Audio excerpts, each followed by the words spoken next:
Morning, church. Morning. Morning to everyone. It's good to be in the house of the Lord. Again, pakibati niyo po yung mga katabi niyo, ngirian niyo. Yung iba kumakain pa dyan. Nag-breakfast. It's okay. It's okay. And it's good to be in the house of the Lord. If you're not okay today, that's perfectly fine. This is the perfect time for us to rest in the Lord and with His people. Before we could start our worship service for today, allow me to share with you my devotion for the past couple of days na. And if you have your Bibles with you, samahan niyo po ako sa Philippians chapter 4, verse 7. And Philippians chapter 4, verse 7. What I have in here is the New International Version. It says, "And the peace of God, which transcends all understanding." Again, all understanding. Will guard your hearts and your minds in Christ Jesus. Nung binabasa ko ito, ang dami pumapasok sa isip ko. Ang dami kong nare-reminis na not just yung buhay ko in the past, but more of the present times. Hindi natin may kakaila yung gulo ng mundo ngayon. Diba? Kahit na anong deadma natin sa... Kasi ako personally, hindi na ako nanonood ng news. Pero unfortunately, lagi may pumupunta sa feed ko ng mga bagay na ayoko na sana makita. And somehow, it would, kung hindi tayo magiging mapagbantay, hindi tayo magiging discernful of these things. Sabi sa nabasa ko, parang you just be attacked by continuous anxiety and worries every single day. And hindi natin maiwasan yung kasi tao lang tayo. So we get to see these things. We get affected kahit na anong iwas natin sa mga bagay nito, right? Pero sabi ng Bible, the peace of God, which transcends not just your understanding, their understanding, says, transcends all understanding, will guard your hearts and your minds in Christ Jesus. If we're not careful of our thoughts, can easily lead us to anxiety. We can be swept into the spiral of overthinking and worrying. Pero the Bible tells us something different. It tells us to submit everything to Him in prayer. To submit something to God in prayer is to recognize that He is the creator and director of history, and He alone has the power to protect us and direct our lives. Having God's peace doesn't mean na hindi tayo maapektuhan ng times, ng mga gulo na nangyari sa ating paligid. But even in the most anxious of times, we have the assurance that we can rest in His presence. That's what's good about us Christians. We can always run to someone, and that is Jesus Christ. And we can rely on His promises that He will give us peace, regardless of how chaotic our surroundings are. So every time you find yourself, church, feeling anxious or worrying about a lot of things, ako bilang tatay, ganyan din eh. Talagang ang dami kong worries. Sabi nga sa asawa minsan, may mga things, may mga battles ako na hindi ko sinasabi sa'yo. Pero just to keep it, para hindi tayo both affected. That way, when you see me, at least, somehow, magpapretend natin na malakas tayo. Pero hindi, sa Diyos na tayo asa. And every time we find ourselves in that situation, take a moment to pause and pray. Be honest with God and tell Him directly ano yung nararamdaman mo at that exact time. If you're worrying about a lot of things, just be honest. That's the assurance, that's the beauty of having a relationship with Jesus Christ. You can always run to Him as your Father. And in Him, we can find refuge. Remember that God is always in control and always present with you. Hey church, hope you were encouraged for today. I'd like to invite everyone to please stand up and pray before we start our worship service. Father God in heaven, just wanted to thank you, Lord God, for giving us another life. Thank you, Lord, for your grace, for your goodness, for your kindness, Lord God. And thank you for everything that you're doing to us, Panginoon. The things that we see, the things that we don't, Lord God. Help us, Lord God, to just say thank you in spite of all the things na hinaharap namin, nakikita namin, Father and Lord. Thank you for reminding us that we can always find refuge in you. We can always have confidence in you, Lord God. That your peace that transcends all human understanding will keep our hearts to you, Lord God. Help us be moved by your word today. Help us sing worships, songs to you, Lord God, and freely just open our hearts and our minds to worship such a loving God, worthy to be praised. Thank you, Father God. Thank you for today. Bring back to you all the glory, honor, and thanksgiving. In Jesus' name, amen.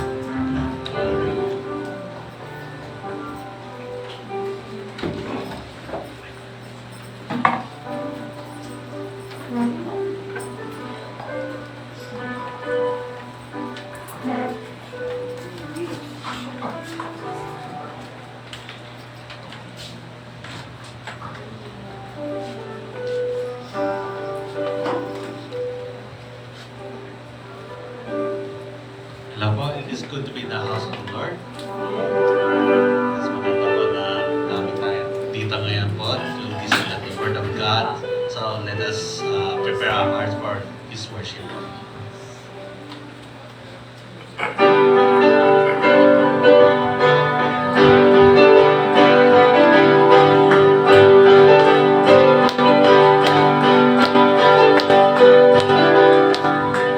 I'll bless your name, O God, each day that I awake.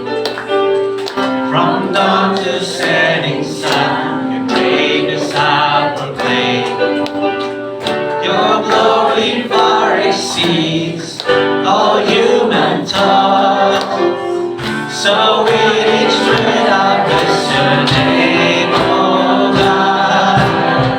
Your name will be revered by children yet to come. As generations sing the wonders you have done. Your strong and mighty deeds are always near. Oh God, most high, your name will be revered. How great is the Lord, and greatly to be praised. How great is the Lord our God. How great is the Lord, and greatly to be praised.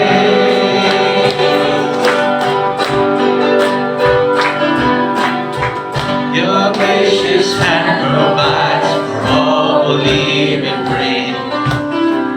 Your mercy runs to find the helpless and the weak. When we call out to you, you hear our cries, and all our needs your gracious hand provides.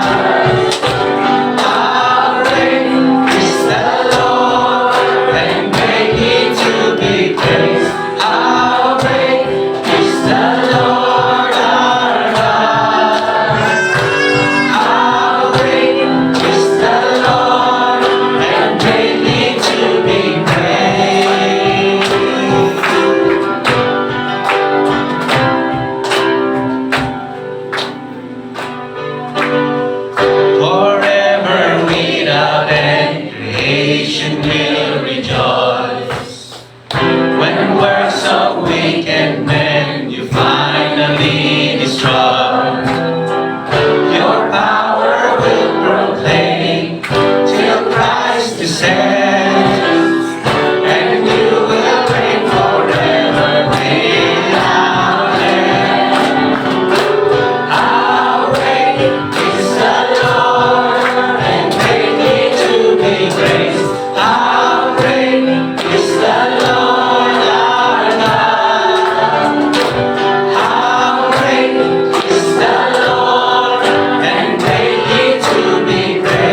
Christ our wisdom we will follow, though the way ahead is great. As we journey through the shadows, grant us faith where sight has failed. Help us cling to your commandments, strengthened by your faithful word. We will never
Jesus.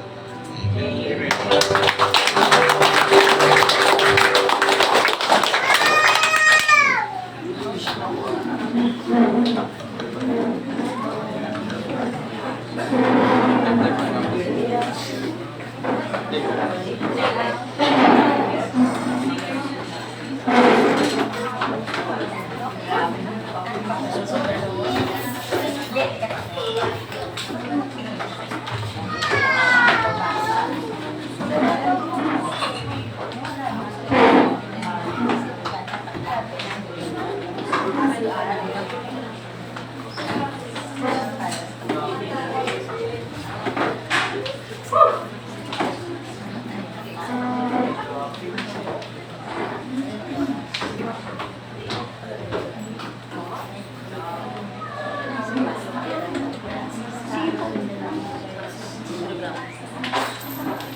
Okay na po, settle down na po tayo.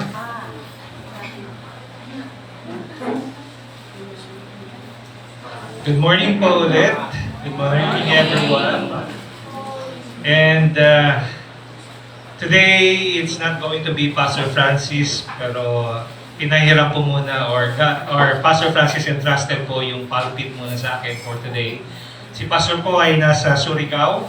Kasama po si Pastor Ray at si Pastor Jeff. They are overseeing po yung ating Bible School at yung mga affiliated churches po natin doon. Yung CCSGM Surigao Churches at saka yung affiliated church po natin ngayon. So, ang topic po natin or the content of the sermon today is on serving one another. Actually, yung title po natin is Serve One Another. It's part po ng ating series of teaching na inumpisahan po natin starting last month or end of last month or nakalimutan ko. Yes. Two Sundays ago, na-start po natin itong series po na to and we are already on this topic, serving one another. And I have entitled this Greatness Through Serving. So what about serving or being a servant that makes us great? Ang servant po, diba, ay madalas po ito ay ito yung pinaka-lowest position. Alam po natin yan. But tingnan po natin sa bagong pananaw po natin ngayon, no? Because yung content po ng preaching ngayon will be more focused on what God wants us pagdating sa serving others. Okay? So, yung mundo po natin ay nagtuturo po sa atin that we climb higher. Lagi po tayong ini-encourage na climb higher doon sa mga ginagawa natin. But Jesus teaches us to be lower than others. Yung iba nag-aspire na maging manager, maging vice president, president, diba, ng mga kumpanyang pinagsaserva nila or kung saan sila na-employ. But yung teaching po ni Jesus Christ is to be lower than others. Anong ibig mong sabihin? Kailangan demoted po ba ako? No, it's not that. Hindi po yung ranking ng mundo or kung saan tayo gumagalaw ngayon, yun po ang ibig sabihin ng being a servant. In God's kingdom po, greatest are not those who are served, but those who serve. Okay? Ayos po lahat dito ha. At by the way, meron po tayong camera dyan. Yung camera dyan is sleep detector. Umiikot po yan. At nakikita po tayo ni Pastor Francis ngayon. Sleep detector po yan. At magbiblink po yan. At nakukuha kayo. Nakaka-capture. Nag-focus, nakaka-capture. Pinopost po sa CCSGM Imos. Pagtulog. Okay. So, Sa Matthew chapter 20, verse 60, it says that, so the last will be first and the first will be last. It's highlighting po dun sa Matthew 20 po, verse 16, highlighting on God's reversal of worldly expectation in His kingdom. Di ba, lagi po natin tinuturo, upside down world po ang tinuturo sa atin, Panginoon. The first will be last, and the last will be first. So, but Jesus emphasizes po na yung status po natin dito sa mundo will not determine yung standing po natin sa kingdom of God. Again, kasi nag-set po ang mundong ito ng kanyang standard na kakaiba sa standard ho sa kingdom ng Panginoon. The principle po that humility, hirap ng word na yun, humility and faithfulness rather than worldly rank are valued by God. So, wag po tayong masyadong concerned about our earthly positions if we know our standing po sa Panginoon. At sinabi nga po dito, but whoever would be great among you must be your servant, and whoever must be first among you must be your slave. Yun po yung sa Matthew 20, verse 26. So, dito po ba sa ating church ngayon, can we say, are we all Christians? Huwag na nyo pong sagutin. Kayo lang po makakasagot yan on your own. Because it's between you and the Lord. Are we Christians? Ibig sabihin po ng Christians, are we Christ-like?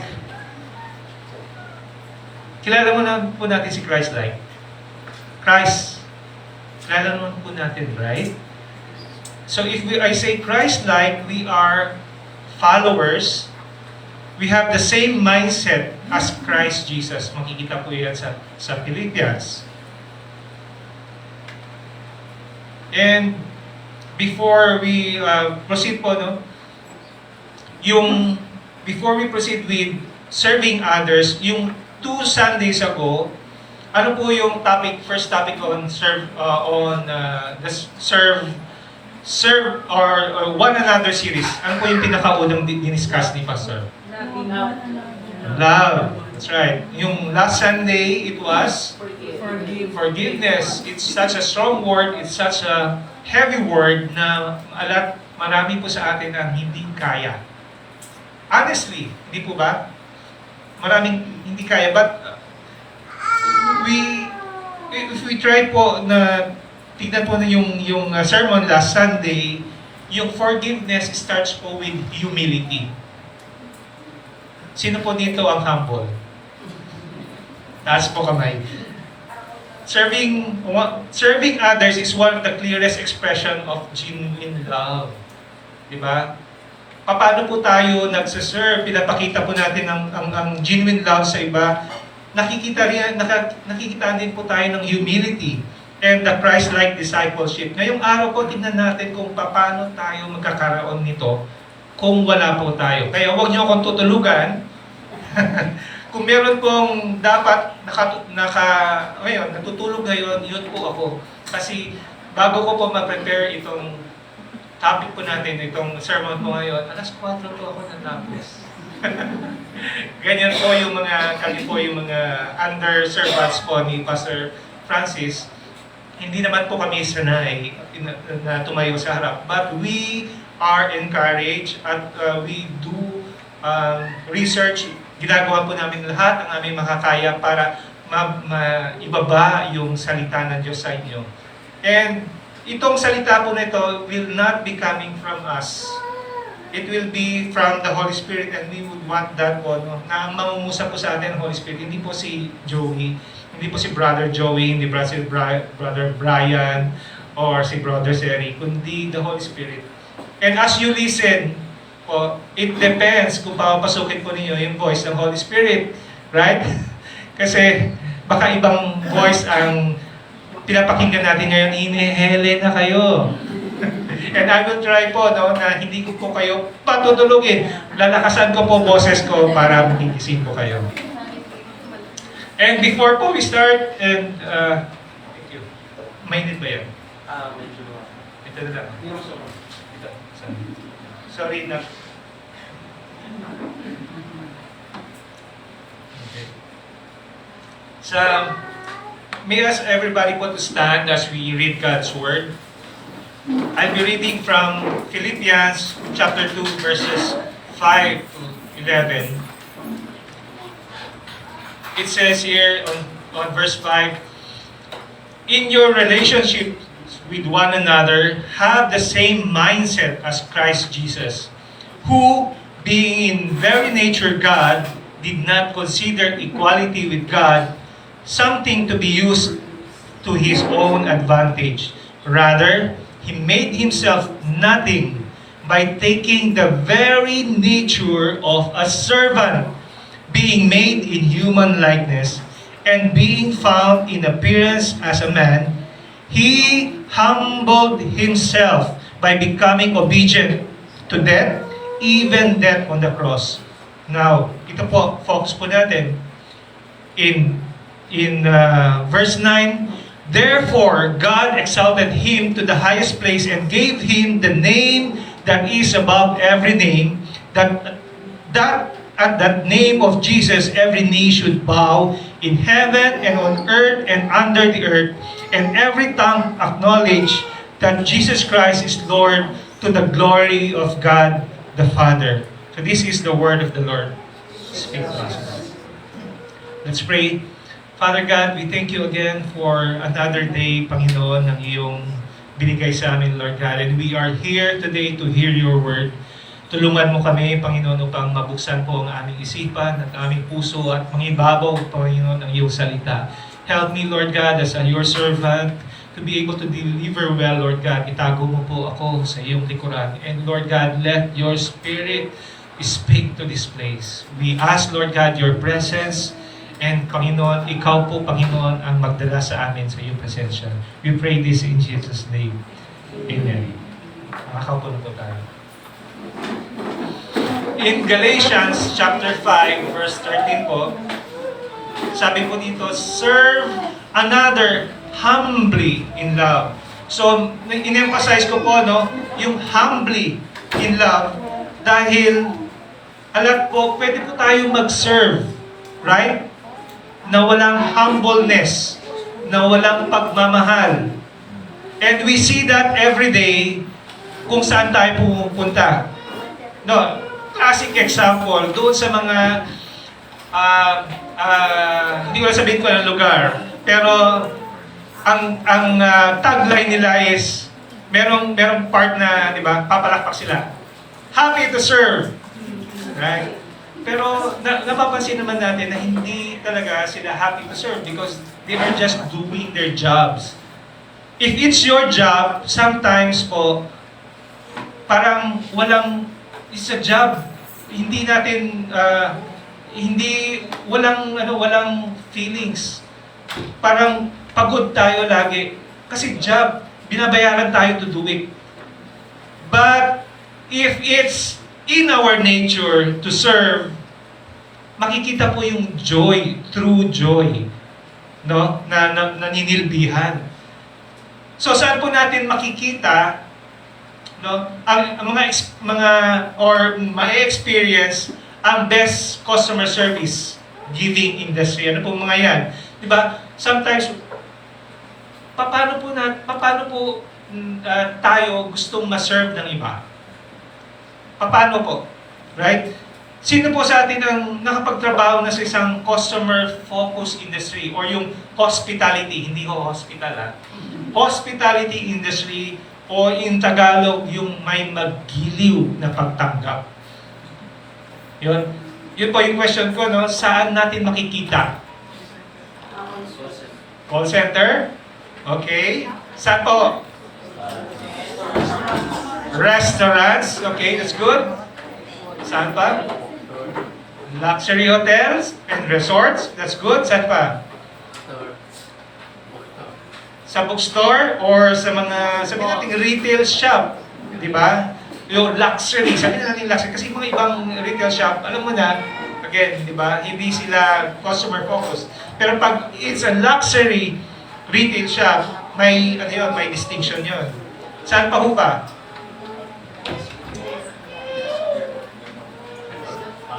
Sa airport, okay, may hospitality dito, may mga lounges. Doon.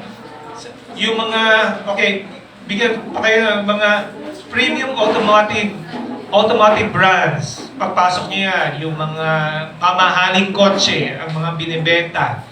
Diba? Saan pa? Yung mga private healthcare or hospitals na yung kapag na-hospitalize kayo, doon kayo sa VIP suite nila. O doon sa top floor na luwag-luwag. Nakakwarto kayo na meron visitors area, meron kitchen, private kitchen, parang hotel na rin. Right? And isa pa, government offices. Well, sabi ko na nga eh, magre-react kayo eh. Services sa government offices. Well, there are some na talagang tunay, pero alam po natin, we have that bad experience sa mga government offices. Something na dapat po nila tingnan because they are in the customer service industry serving the people of the nation. So ano pong common doon sa mga binanggit po natin kanina? Sagutin ko na po.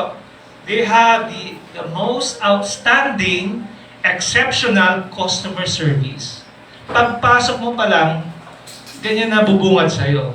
Ngiti, all, hanggang tenga. And then, they make you feel you're the VIP. Kahit hindi ka naman VIP. Right? So, dito po, yung pagpasok mo pa lang, sino po nakapasok na dito sa isang luxury hotel? Sabihin natin, Shangri-La. Dito pa lang, local. Ano pa nga ba yung mga luxury hotel? Okada. Nakapasok na nga ba kayo sa hotel? O nakakita ba kayo ng hotel? Ang makikita po natin doon is the A1 or yung top service, top of the class service dahil aside from may greetings pa yan, may pa-welcome drinks pa yan. Service with a smile. Pagdating mo, makikita mo yung mga staff, yung concierge, yung mga attendant. Ikaw ang focus po nila. Because alam po nila that yun ang talagang gusto nila mangyari. No? You come into that place, you do not know kung anong expect mo, but you get out of that place happy. You get out of that place na merong experience na sasabihin mo, babalik ako dyan. Ako po dati, nagtrabaho po ako sa Jollibee. Huwag mo paunahan.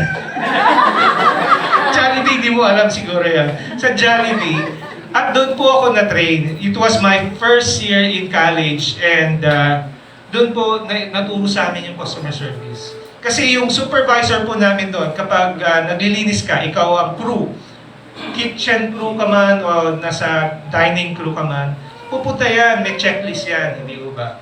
Titignan. Demerit, kasi may dumi. Tapos pag nakita ka na pagbubukas ng pinto, hindi nakangiti, hindi na nakatingin sa sa customer, demerit ulit. So, na-train po ako sa ganun, customer service, pero mababaw pa rin ho yun. Sumunod po na trabaho ko ay dun sa Shakey's. Ito po, ibang level naman po to. Kasi talagang, nung time na yon, meron po kaming training lagi na inaatendahan about how to serve. No? At ang gustong iparating ng mga ganitong klaseng service-oriented industry is that focus on the customer. You make the customer feel happy every time na papasok sila and you repeat at ang effect nan ay babalik ang customer. More sales at makikita nila na tipong parang this place is something na marirecommend. Right?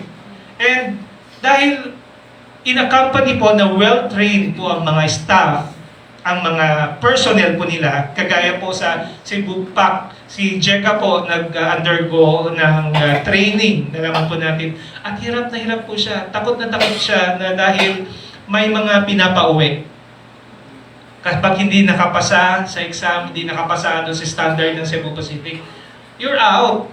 Kasi, di ba, sa Cebu Pacific, pagpasok mo pa lang nakangiti na, gaganda ng ngiti ng mga cabin crew.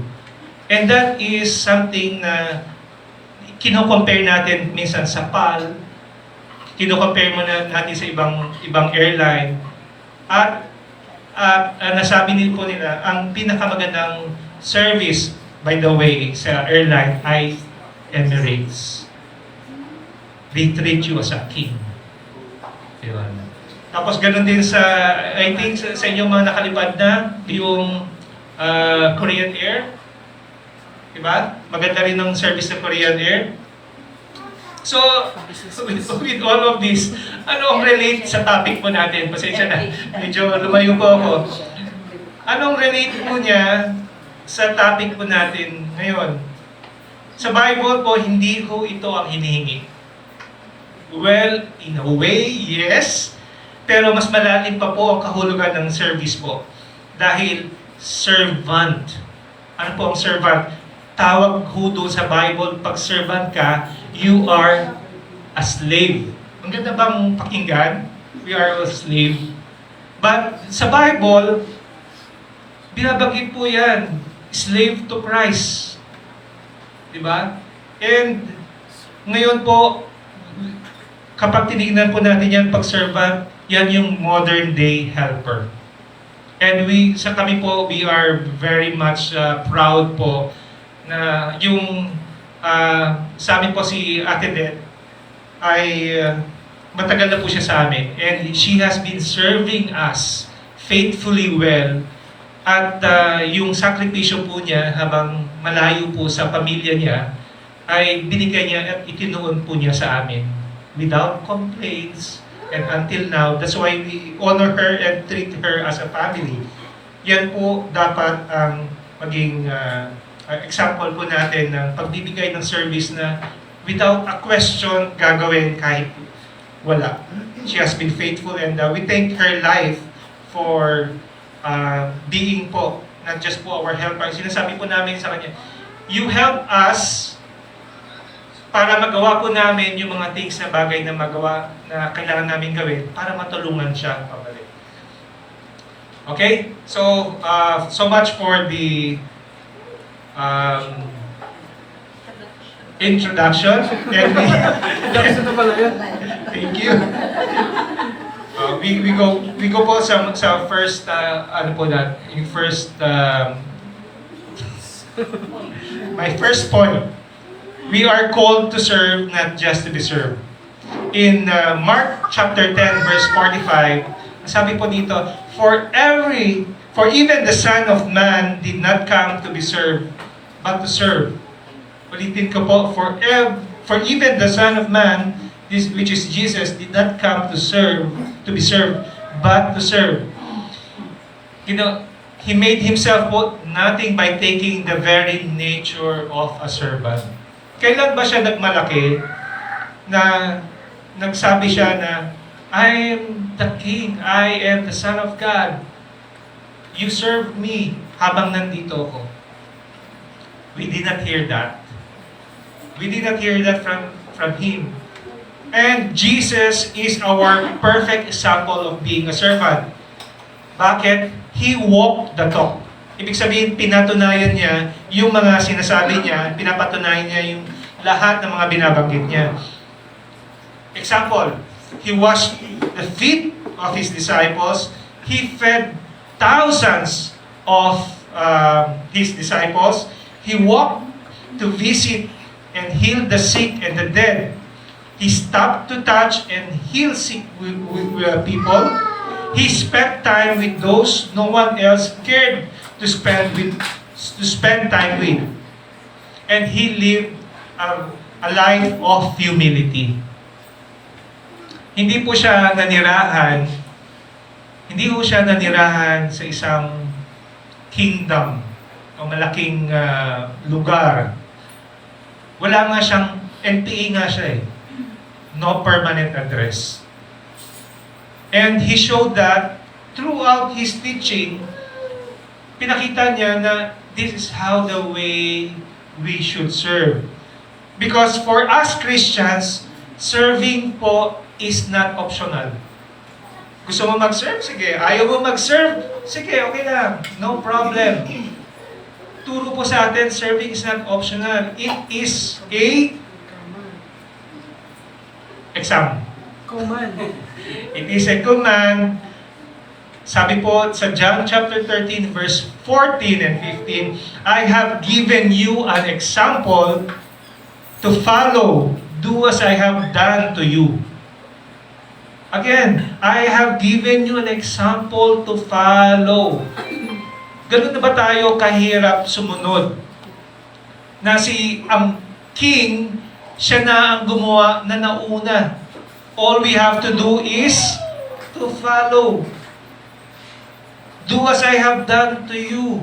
It's also command. If the king serve, his followers should serve. Do we get that? Kung si Jesus Christ nga nakapag-serve, tayo kaya that we are not kings. We do not belong to a royalty. Walang sa atin dito sinilang na merong golden spoon. Ibig sabihin, ganong kayaman na marami tayong naninirahan tayo sa malaking bahay. May mga servidora tayo, meron tayong sariling driver. Ibig sabihin tayo, no, we can be servants. Doon po sa previous church po namin, it's a mega church. No, sometimes po yung mga pastors or elders are treated parang celebrity. Pagpasok mo pa lang, parang hinahawi na yung daan para makapasok doon sa lugar. Or after ng service, hindi mo na siya makakamayan. Papasok na yan diretso sa office nila. At kailangan mong magpa-schedule. Ang hirap ng schedule sa kanila kasi merong secretary na nag-evaluate kung i-schedule ka pa ba nila or hindi. Pero dito po, no, nakita ko po nung the first time na nandito po kami sa CCSGM, nandun pa lang po sa Kawit. Iba po yung pinakita ng ating mga leaders, ng ating mga pastors. Doon po nakita si Pastor Jeff, pati yung mga ibang visitors ng mga Americans, nagla-line up sila. Ayan yung mga pagkain, hindi sila pinapaupo para servan. Naka-line up sila at nasa dulo pa ng linya. Ibig sabihin, kung wala nang pagkain, wala nang matira sa kanilang pagkain, it's okay. At ganoon din po pinapakita sa atin ni Pastor Francis kasi CCSGM culture, nauna ang mga tupa. Hindi po nauna ang mga leaders. Nauna ang mga leaders into an example, being an example, pero into serving, sila po yung huli. Si PF po, di ba, kung napapansin po natin, pupunta po siya sa mga bahay-bahay natin. Chine-check po tayo kapag absent tayo. Nagte-text. No? Tapos, maghahatid sa atin. So, tatawagan tayo, kumustahin, kumusta. Tayo nga, bihira natin siyang kumustahin. Sino ba sa atin kumusta sa kanya? Akala natin Superman siya, wala siyang problema, okay siya, dahil pastor siya. No? And sometimes, we do not respond. Guilty? Namumusta siya dahil he has a genuine heart to know yung mga estado natin, paano tayo? How are we right now? Last week, may problema tayo, binalita natin sa kanya. And then he checks on us. He is an example of how a servant should be. Wala pong pretensions. Wala siyang ibang ibang gustong gawin kundi to check on us. Kaya, to us po, no, we need to ask this, no? How can I be a servant? How can I serve today? Next po, serving demonstrates genuine love. John chapter 13 verses 14 to 15, and since I, your Lord and teacher, have washed your feet, you ought to wash each other's feet. I have given you an example to follow. Do as I have done to you. During the time po ni Jesus Christ, it was a custom and a sign po of respect and honor na kung sino man ang papasok po sa bahay natin, no, that we should wash their feet. This was a practice and common po nung time na yon, during the Jesus time. Bakit? Kasi during time na yon, hindi naman sila nakakotse, hindi naman sila nakasapatos, sandals po ang uso. Diba? So, maglalakad sila sa disyerto, maglalakad sila sa mga hindi sementadong pathway, di syempre ang dumi-dumi, ang putik. Pag gusto mo ba na pagpasok sa bahay mo, ganun kaputik o ganun kadumi mga ng guest mo? Hindi. And as a form of honor to your bisita, yung mga helpers doon sa bahay, yung mga servants sa bahay, anong gagawin? Iwawash, huhugasan. Hindi na po natin pinapractice yan ngayon. Though, yung practice po na yan, along with the communion, along with baptism, some of the Christian denominations, practice din po yan. Pero tayo, gusto po ba natin na gano'n? And nakakahiya sometimes, no, di ba? Bisita tayo at magdadala tayo ng maruming paa. Hindi po natin, at mga Pinoy po tayo, and we are, alam mo na, parang mga Pinoy is gusto ng, sila sa hygiene, di ba? Hindi tayo magdadala ng sapatos. Pag nakita mo na may sapatos doon sa labas ng bahay, automatic yan. Pagpapasok tayo, tatanggalin po natin. It is a sacrament during that time. It's a ceremony and a religious symbol. At kung papracticein po ba natin, kasi tayo pinapractice natin yung baptism, right? Pinapractice natin communion. Every Sunday kaya practice natin washing of feet, si Pastor Francis. Lahat siguro tayo dito, naka-Q-tex na. Dahil mahihiyaw tayo na pagpasok tayo, papahugas tayo, grabe, ganyan yung kalagayan ng paa mo. And we do that. But, during that time, sino po ang gumawa nun? Jesus Christ did that to His apostles. Even kay Judas Iscariot, whom he know na siya ang magta-traitor sa kanya. Ginawa ba niya yon na parang, alam ko naman, ikaw ang magpapatay sa akin. Bakit ko ugasan pa? Hindi. He showed and demonstrated po na yung service po natin, even sa mga, ang hirap po nito, no? Even po sa mga may kasalanan sa atin, even sa mga kaaway natin, if we demonstrate humility and service towards them, maybe we can win them over. Right? So yung key points po doon, love is shown through action. Pinakita po yan ni Jesus Christ. I love you. Paano po natin sasabihin sa mga mahal natin sa buhay, I love you without an action? Words lang. Diba? Kung walang action, it's just words. Madaling sabihin ng I love you, pero without any meaning to it, without any action, it's nothing. But Jesus walked the talk. Hindi niya inutusan yung mga servants doon sa bahay para gawin yun. Siya mismo. The master of the house, or the king, the Lord of Lords, siya po ang gumawa nun. He has shown humility. That is the heart of service. yung service po natin, you cannot do this po if you are prideful. May MBA ako. Doktor, may PhD, Jose Banggood Jr., PhD, MBA, CC, ano ba yung mga title na dinudugtong sa mga pangalan natin, na ayaw na natin magserbisyo sa iba. Pinapagawa na lang natin sa iba. And that, sometimes yung mga ganon, yung mga estado natin, becomes our pride. Siya ang parang gusto natin makilala tayo of our titles. Kasi ayaw natin na makita tayo na hindi tayo successful. Sino ba sa atin ang gustong ganon? Yung classmate natin na, hindi siya naging successful.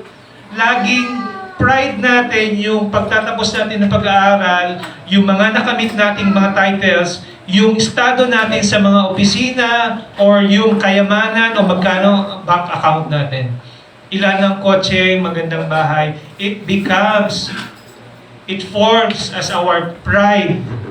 And dyan po, hindi nalulugod ang Diyos dahil it restricts us from being a servant. Ayaw na natin magsindi kasi na-achieve na natin ito. Sa bahay po namin, kakaiba po, hindi po kami nag-wash ng feet, pero nag-aalok po kami ng tsinelas. Kaya, ang dami-daming tsinelas. We make sure na kahit isang basketball team pumasok sa bahay ng kanyang tsinelas. Kasi we wanted them, ano po what's the reason behind that? We wanted them to feel at home. Na hindi kayo nakasapatos, and kapag nakachinelas kayo, di ba nakakahinga ang paa? Comfortable kayo. And yun po yung gusto namin gawin, na when someone visits our house, we make them feel comfortable na ito pong service namin sa inyo. Magchinelas kayo para maging presko pa nyo, maging komportable kayo. And that's a very simple way po para sa amin para mag-serve po sa mga iba. So remind po sa amin, no? Makikita po ninyo kung nakadalaw na po kayo sa bahay. I do hope we'll be able to invite everyone. Pero doon man ako punta sa bahay, pagpasok mo, gawing kanan, paakyat ng hagdan, ano mo makikita nyo doon? Ano mo makikita nyo doon? Yung memory verse. Wala pa doon. Paakyat pa lang tayo doon. Kita mo doon. Joshua 24:15. As for me and my house, we will serve the Lord. Yun po, nung tinatayo po yung bahay namin, or di-discuss pa lang kami ng asawa ko, paano yun. Na yung bahay po namin, we'll make sure na it will be a house of service. It will make sure po na magagamit po yun for the kingdom of God. Dahil, binahiram lang po sa amin. Hindi po sa amin yun. It's true, nakapangalan sa amin. Pero yan po ay hindi galing sa amin. We prayed for it. Totoo lang po, we prayed for that house. And God gave us that favor para magkaroon po ng ganong bahay. Hindi po namin pinagmamalaki in a way na we are proud of that. Hindi po pinagmamalaki po namin na hindi kami ang gumawa ng kaparaanan para matapos po yung bahay. Ang Diyos po, sa ito lang po. And we are happy and delighted po that because of that, we are able to service mas maraming tao. Kasi po nung lumang bahay po namin, mababagsakan po ang aming mga bisita. No task is beneath a servant of Christ. Ibig sabihin po,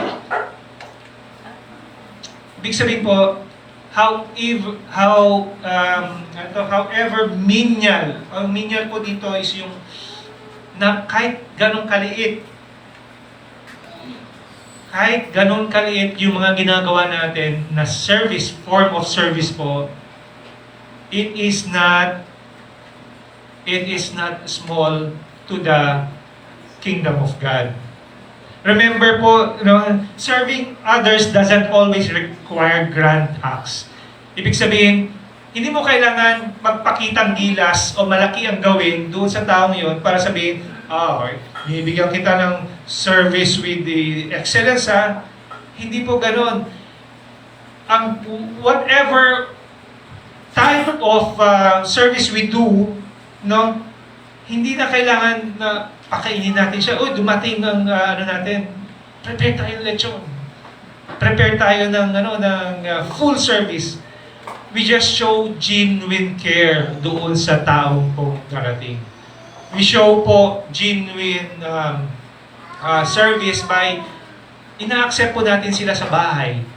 No? Hindi yung parang nagmamadali tayo, okay lang ba alis itong tao. We show po that they are welcome. At the small act of kindness towards that person will show love. Will show honor po doon sa person na yan. At ualis po yung taong yan doon sa bahay po natin na masaya at nakita ko may kakaiba dito sa bahay na to. May kakaiba doon sa person na ito na nagsilbi sa akin. Kasi may joy. There is joy in serving. Parang hindi bigat.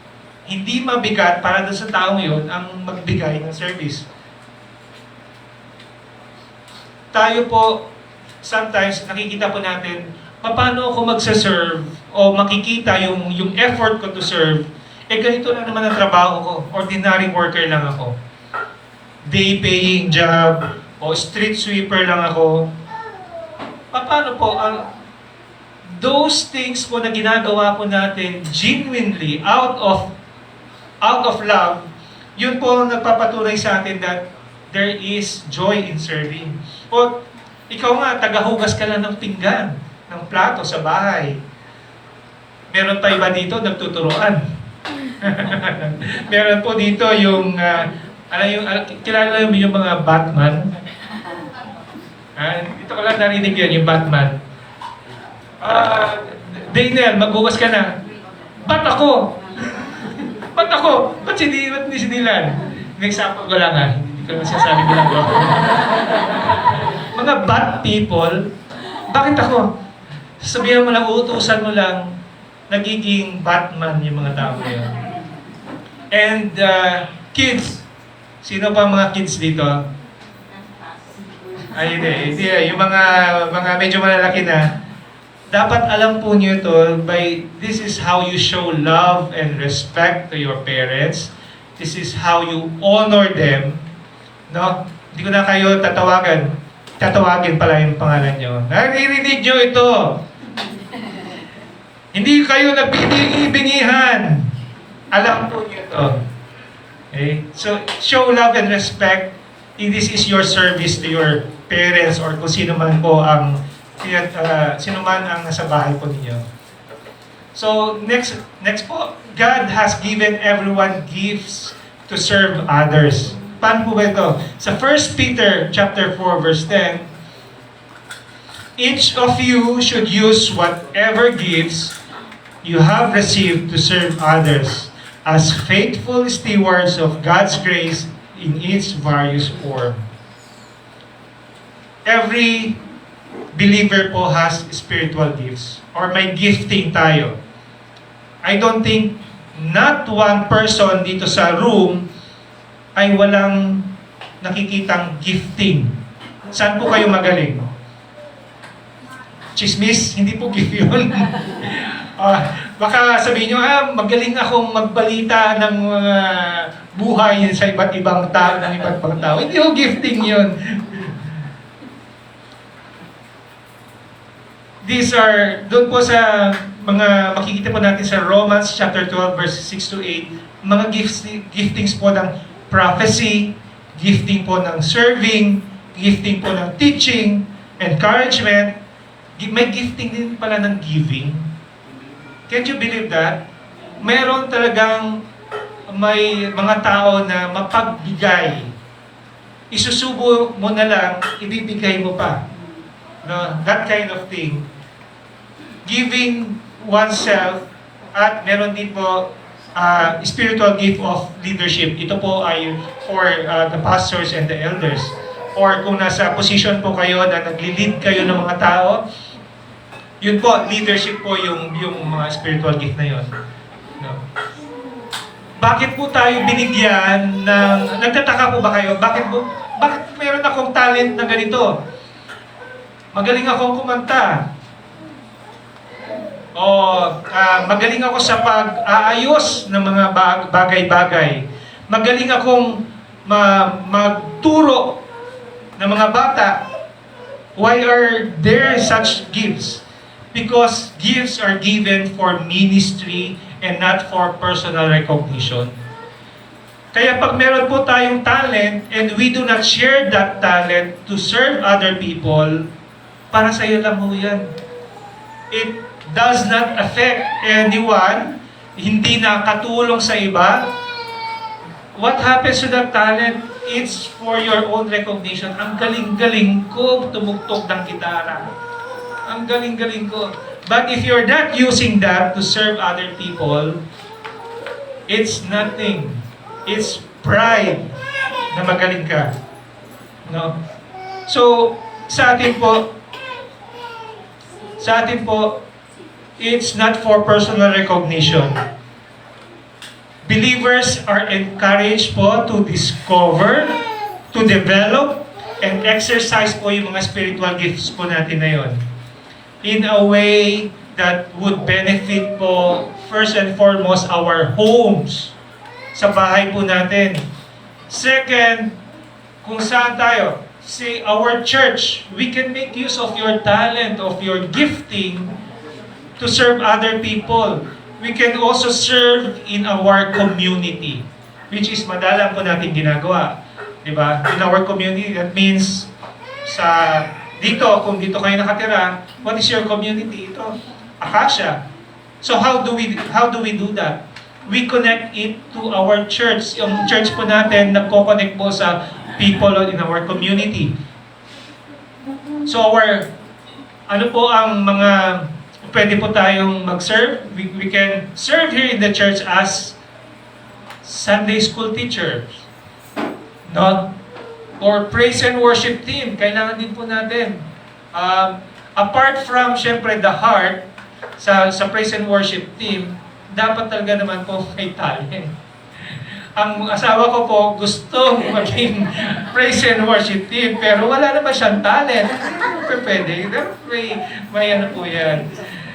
Pero pag pray mo, baka may chance ka. Pag na-rapture silang lahat, kasi ka lang naiiwan, pwede ka na. Sino mo gusto maging backup? Backup pa ni Mas, para maging chuwar-chuwariwa.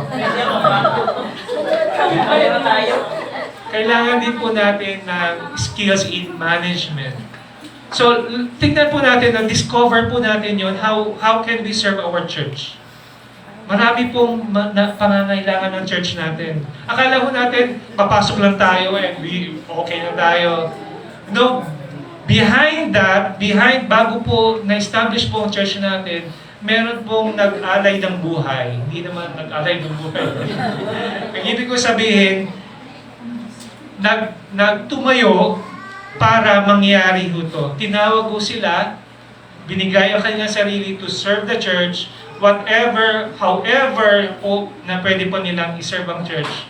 Ginamit po nila yon. And look at us now. Dati 20. Ilang pamilya lang yun? 4-5 pamilya. Ngayon, we are 50 or so. Hindi pa tayo puno ngayon. Pero pag nakita ko natin, di ba, on a Sunday, sometimes nakatayo na po tayo lahat. Nakatayo na marami na nakatayo. We need additional hands to serve the people of God. The sheep, itong congregation po natin. And we have to know when to serve. Because the church grows when every member serves. The church grows when every member serves. Ibig sabihin po yun, ang kakailanganin po natin, mag-participate po tayo, every one of us, in fulfilling God's work. Second, strengthen po natin yung bawat isa, the unity of each of our CCSG and IMUs dito po sa church. And lastly, serve others in love and humility. Ang nakikita lang po natin dito sometimes ay, akala natin organized na lahat. Pero our workers here are doing extra effort. But, ganito po yun, no? But if that effort is multiplied by the number of people attending our church, what do you think? Imagine po yan. Lahat po tayo nagsaserve. Lahat po tayo nagbibigay ng time, nagbibigay ng effort, nagbibigay ng sarili natin. Sacrifices, we say it's a sacrifice because hindi naman natin to ginagawa lagi. Imagine po a church, CCSG, imus na gano'n, no? So, what gifts has been entrusted to you? Saan po kayo magaling? Saan po kayo sa tingin nyo gifted?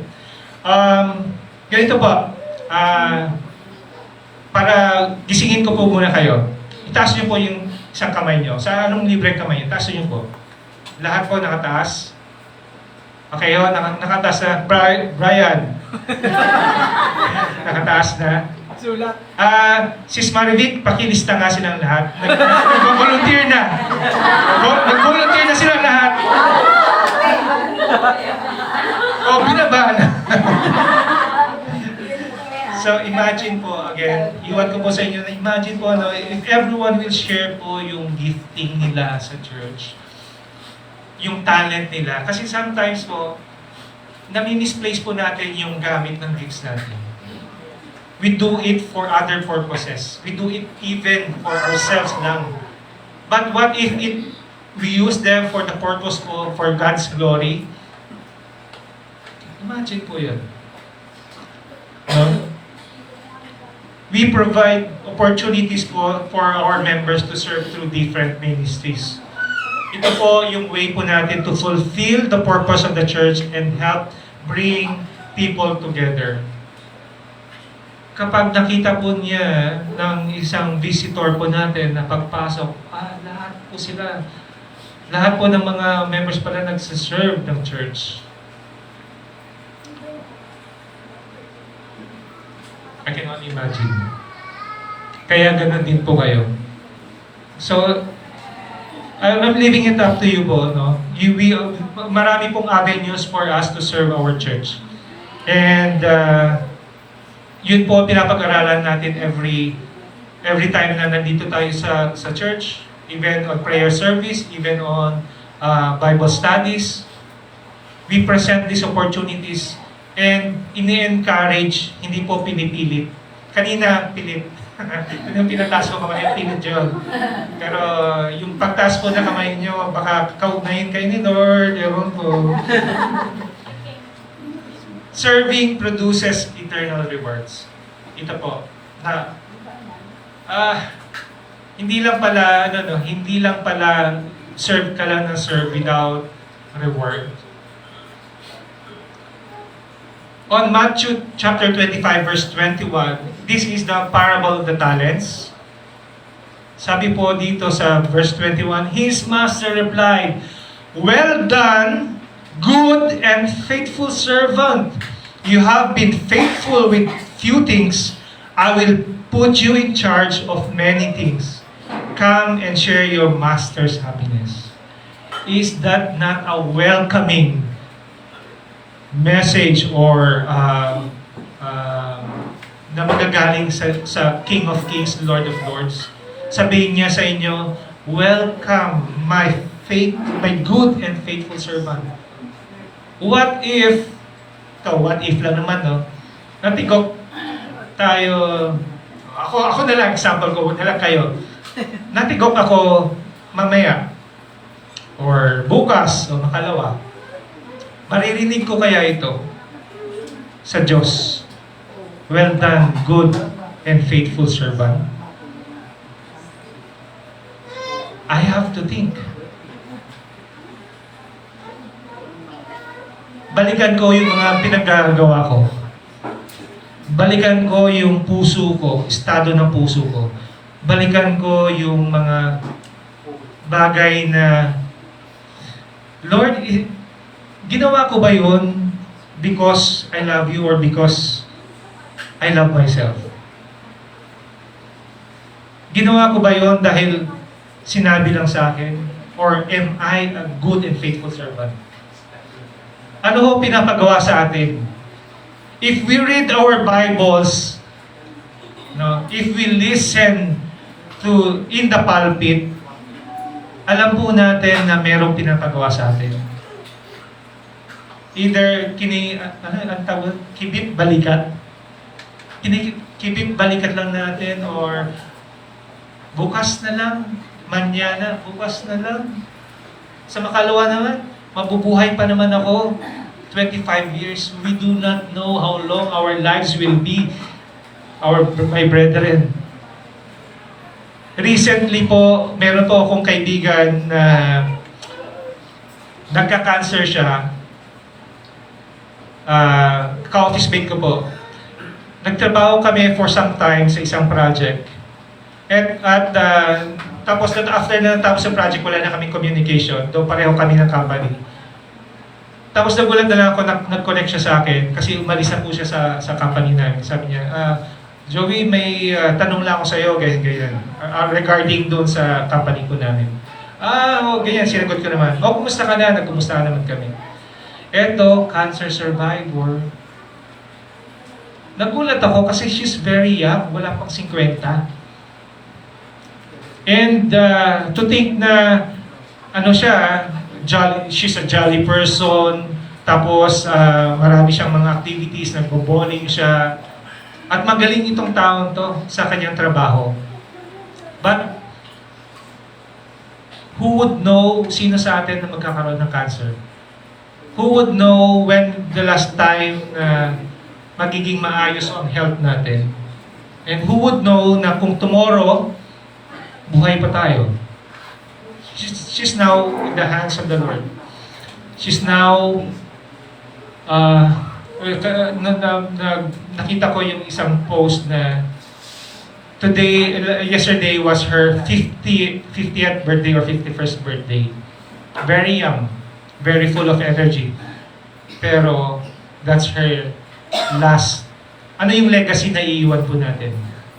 Naiisip po ba natin yon? Guys, kapag ako po nagtuturo dito, I want you to open po yung natin. Question ourselves. Question po natin lagi ang sarili natin. Am I doing the right thing? Am I serving God? Or ito bang acts na ginagawa ko, is it a service to me? Or an act of my love and devotion and worship to our God? Because God notices faithful service. Serving even the people that we do not see, it's a form of worship. It's about Christ po. Pag nagsaserve po tayo ng ibang tao, we think of it as if we are serving Christ, not the actual recipient. Because if we do that, kasi kuminsan tayo, no? The way we serve other people, nakatuon tayo sa itsura ng tao yan. Kasi ako dati, gano'n sa Shakey's. Sometimes, sabi ko, wala namang pang tip to.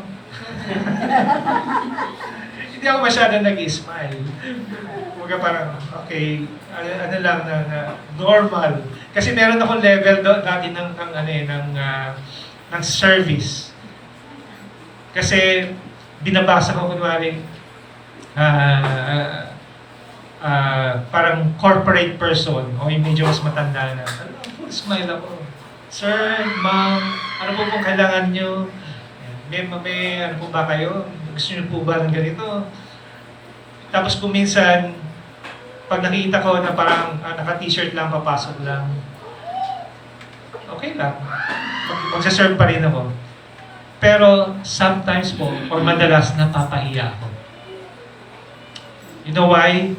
Because there were times po na hindi ko ginandahan ang service ko, pero that person left a tip para sa akin. It doesn't matter how much, pero nag-iwan pa rin siya ng tip. Para akong parang nakonsensya. Nakonsensya ako na nagbigay siya ng more than kung anong hinihingi ko, nabayad doon sa pagkain niya, bayad doon sa service ko, pero nagbigay pa siya ng more than that, extra mile. So tayo po, wag natin pong tignan yung kung sino po ang sineservicean po natin. Tignan po natin, what does it do? Because God will notice us. If that person that we have served will not notice kung anong ginawa na natin, God will notice us.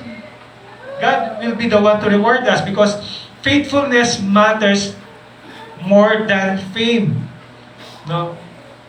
We don't seek po yung recognition for every good that we do. We don't seek yung recognition sa lahat pa ng bagay na kailangan natin gawin. Kailangan bang merong kapalit? Di ba? Sometimes, pag mga bata, o sige, gawin mo to, bibigyan kita ng 5 pesos. Nire-rewardan na natin. And, kung wala tayong reward, na-inculcate doon sa utak ng bata, wala naman palang, wala palang bibigay sa akin. Ito hindi ko gagawin. Mag-aantay ako na may bibigay siya. No? So don't seek for recognition sa bawat kabutihan na gawin po natin. Instead po, we focus on heavenly rewards. Rewards in heaven is better. Because reward that is given here on earth, yun na yun. But a reward that is given by God in heaven is better. Kaya huwag po tayo mapapagod. Faithfulness matters more than fame. Because sa atin po yung service po natin is a form of worship. It is, kung hindi po natin siya, kung nakafocus po tayo sa fame, magiging ito, fuel po ito ng pride sa atin. Kung nag-focus po tayo na ito ang ginawa ko, ito ang na-achieve ko, it becomes our medal. It becomes our trophies na yun ang ipagmamalaki natin. The world measures greatness by recognition. Sometimes there's no wrong in that. People are getting recognized. Si Ayala, kilala niyo po si Ayala? Pangalan niyo? Batang yun? Si Alex Ayala. She is reaping the rewards of her hard work. No? That is good because that is what the world gives. The world measures greatness by recognition. Sometimes it's given to us, we are being recognized. Pero kuminsan po, lumalaki po ang ulo natin. At doon na po nakatuon ang focus po natin sa recognition ng ibang tao. God measures it by faithful service. Pero kapag nakuha nyo yung recognition na yun, na ang dali lang palang gawin, pero na-recognize pa tayo, even without doing that kind of effort, that's another thing. So be willing po to serve even if it's inconvenient or unpopular. Be willing to serve even when it's inconvenient or unpopular. Sometimes gusto kasi natin yung pag nagbigay tayo ng service, makikita natin kagad yung resulta. Yung naalala ko po yung anak ko si Daniel nung meron po silang play sa school din sa Lasal. Tinanong po namin sa kanya, so kasama ka pala sa play, kasama pala sa crew. So anong role mo? Ang role mo ay isang puno. Hindi siya yung lead actor. Wala siyang dialogue. Uuwi siya pagod dahil nag-practice sila. Pero ang role pala niya ay puno. Pero he did it. It's unpopular, hindi siya, pero it's a contribution. Then, become the best three in that play, di ba? Kaya po, each of us po may kanya-kanya pong role po talaga. Kaya even to the smallest acts of service, may eternal value. Tandaan po natin the smallest act of service has its eternal value. If done correctly, if done by humility, if done by love. Okay? May caveat po doon ginagawa mo yung maliit na bagay pero yun pala, hindi mo pala gusto. So, wala pong reward yun. Wala pong eternal reward yun. If you are doing it po for Christ, God will eventually reward you for it. Pero huwag niyo pong antayin dito sa lupa. Mas masarap po ang reward po sa langit. Those are crowns. Those are what? Alam po natin, na-prepare na po sa atin yung place na yun. Diba? The applause of heaven is worth more than the applause of people. So wag po tayong wag po tayong mag-antay ng applause po ng mga tao. Kasi alam po naman natin, pati tayo kuminsan hindi naman yung nag-serve sa atin, ungrateful tayo. Right? Ungrateful tayo. We are maraming reklamo. Akala natin we are entitled for that service. Maraming tao ngayon na ibabash ka, hindi ka lang na-serve ng ibabash ka na, hindi ka lang nakaserve. And ito po yung culture po ngayon na nakikita po natin. Maraming complainers. And are you one of them? Are you one of the complainers sa poor service? Of course, gusto natin ng magandang service, pero sometimes po, tingnan din po natin yung sarili natin. If we are looking for a good service from others, are we showing good service also when it comes to us? Serving one another builds a strong church. Sa Ephesians chapter 4, verses 11 to 16, it says, "So Christ Himself gave the apostles, the prophets, the evangelists, the pastors, and teachers to equip His people for works of service so that the body of Christ may be built up." Every member po ng church po natin has a role. Meron po tayong membership class, right? And that membership class enumerates or shows us ano ang role din po, not just the benefits, but the roles ng members po ng ating church. We consider po, kahit attendees po kayo dito, na church member in the making. Hindi naman po to church natin exclusive for members, but we are saying to be one with the church, you have to signify po na I want to become a member of this church. Ayos na po ako dito. I feel that there is I belong to this church dahil I think that the preaching is correct. Good. The preaching is good. The people are good. The environment na dinadala ko dito yung anak ko will benefit yung anak ko and pamilya ko. I will become a member. So, tayo po ay body of Christ. Parang ganito, body of Christ. Kagaya ng finger ko, each finger has its own function, use. And sometimes the pinky finger, napupunta sa ibang lugar. yung pamangkin ko, laging kapag kausap namin kuminsan, ginagamit niya. Now, we are a body of Christ. We have pastors, we have elders, meron po tayong deacons, workers, volunteers.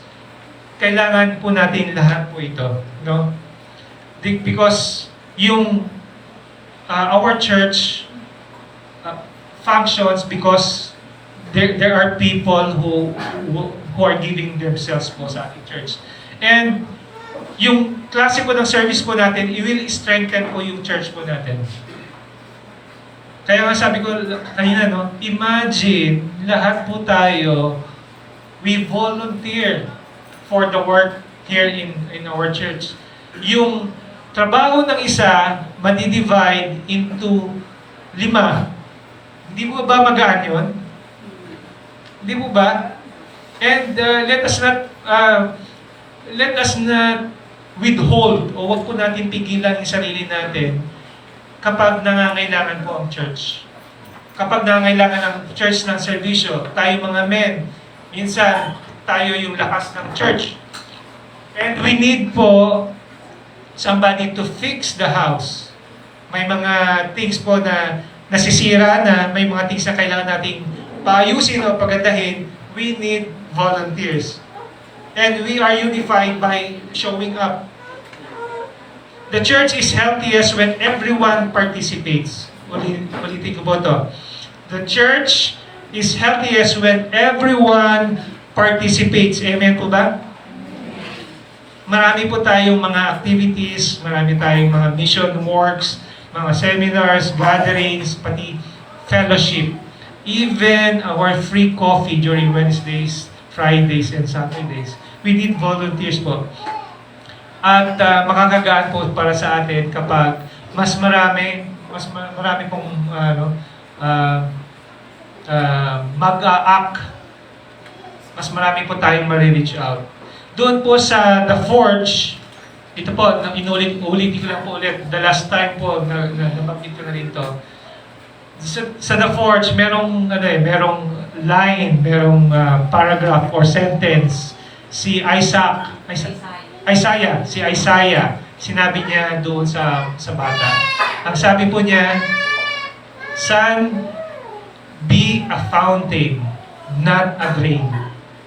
Be a fountain, not a drain. Anong ibig sabihin niyan? A fountain is giving out water. Nagiging source ng tubig. Pero ano po ang drain? Siya yung nagsasak ng water. Imagine po kung ang water na yon ay resources po ng church. If we are contributing to the resource of the church, tubig, fountain tayo, instead na tayo ang nagsasak ng resources ng church. Ano lang tayo? Parang tayo lang ang sineservan. Hindi tayo nagsaserve. Hindi tayo nagbibigay ng sarili natin. So that thing po, be a fountain, not a drain, it's stuck on me. Ayokong ako ang bibigyan ng tulong. Gusto kong ako makatulong. Gusto ko ako magbigay ng service. Ayokong ako ang bigyan. So don't wait to be asked. Look for opportunities to be able to serve.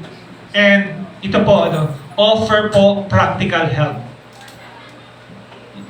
Sometimes sasabihin natin, yes, sige, pag-pray na lang po natin. There's nothing wrong with that.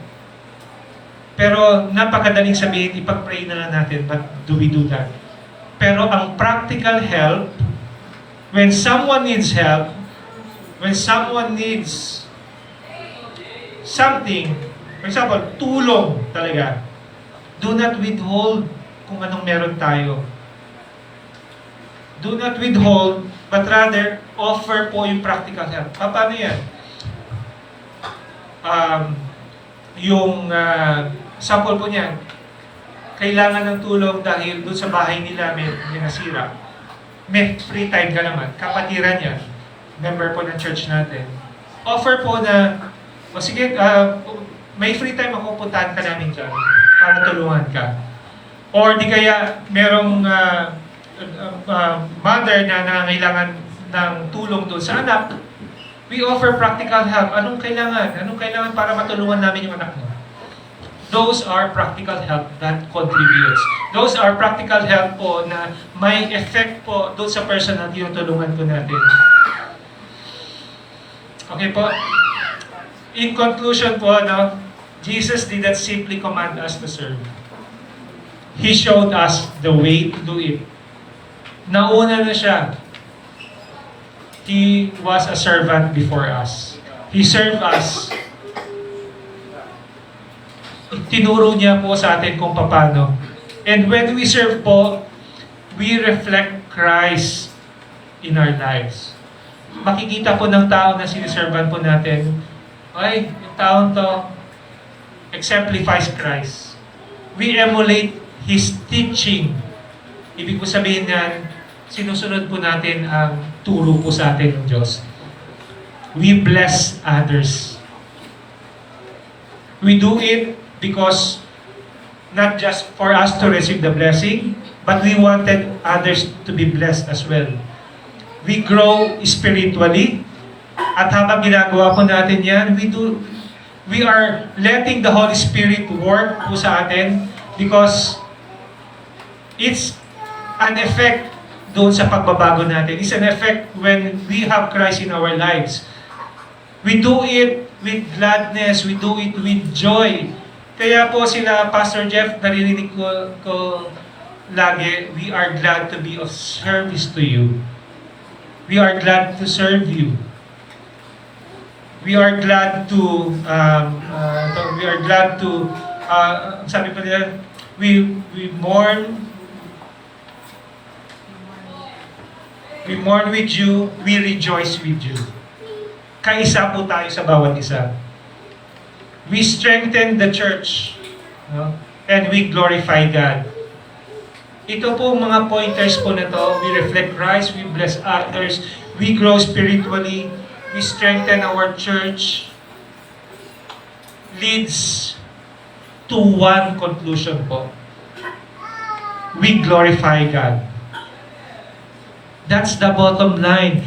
Wala nang iba, wala na kayong ibang iisipin. By serving po, we glorify God. We do not glorify ourselves. Yun po yung sum of it all. We serve because we want to glorify God. And that's it. Kalimutan nyo na po lahat ng mga pointers ko, pero ito ho ang gusto kong iwan sa inyo. We serve because we, out of our love, out of honor, we want to glorify God. Yun na yun.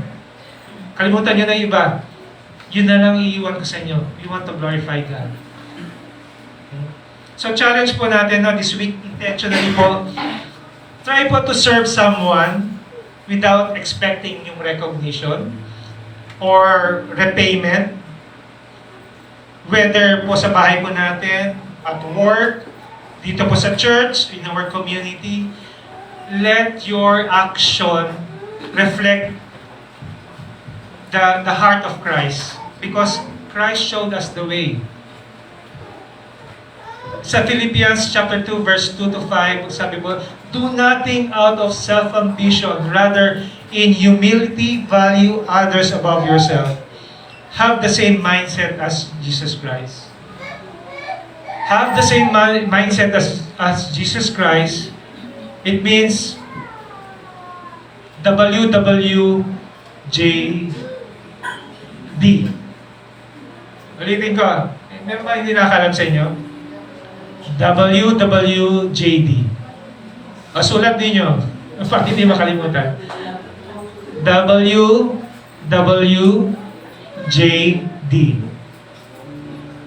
Anong ibig sabihin? What would Jesus do? What would Jesus do? Kapag you are faced with something, no, ito po yung WWJD applies to kapag hindi natin alam ang gagawin. What would Jesus do? And then, yun po na yung choice po ninyo. Yun po yung choice ninyo. Shall I glorify God? Or just turn back? Shall I give myself or withhold my help?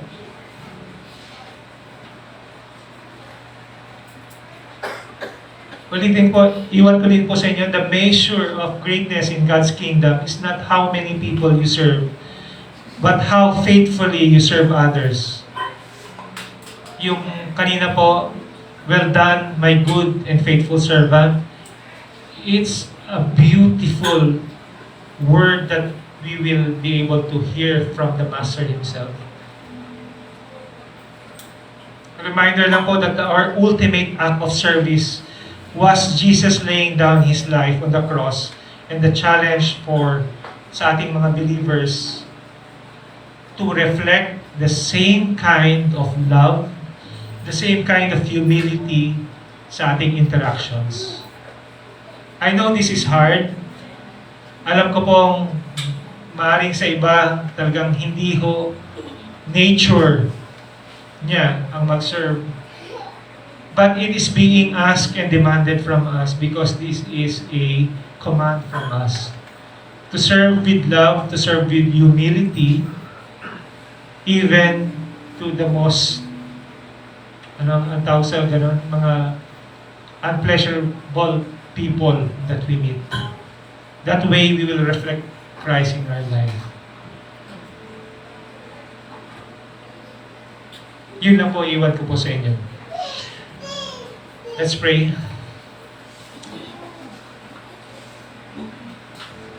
Aming Diyos Ama, marami pong salamat, Father God, for your word. Your word, Lord God, which is the truth.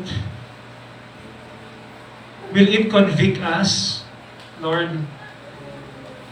Will it awaken, Panginoon, ang aming mga spirits? Will it teach us something, Lord God, that we can use in our daily lives? Lord, help us, Panginoon, sa aming natutunan ngayon, na may isa puso po namin ito, Panginoon. Help us, Lord God, that we keep your command. We follow your command, Lord God, for only one thing, for your glory. We thank you so much, Lord God, for this. We pray this in Jesus' name. Amen. Amen. Good morning po, everyone.